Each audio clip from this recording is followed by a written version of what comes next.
તમે આ બધા મોંઘા ખાતરો નાખો છો, પણ શું તમારો પાક આ બધું જ લઈ શકે છે ખરું? જો જમીનનું પાચન જ નબળું હશે તો આ બધું જ નકામું. તો આ જમીનના પાચન તંત્રનો પહેલો તબક્કો છે પીએચ. પીએચ પાચન તંત્રની ચાવી છે. જો જમીનનો પીએચ 8.5 થી વધુ હશે તો ગમે તેટલા ડીએપી કે સુપર ફોસ્ફેટ નાખશો તે જમીનમાં લોક થઈ જશે અને તમારા પાકને મળશે નહીં. બીજું, જમીનનો ક્ષાર એટલે કે ઈસી.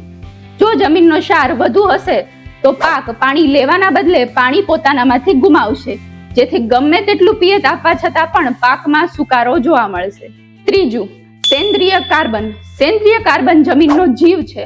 જો 0.5% થી ઓછો સેન્દ્રિય કાર્બન હશે તો એ નિર્જીવ જમીન બનશે કે જેમાં કોઈ પણ પ્રકારનો પાક નફાકારક રહેશે નહીં. ચોથું, ખાતર પકડી રાખવાની શક્તિ એટલે કે CEC.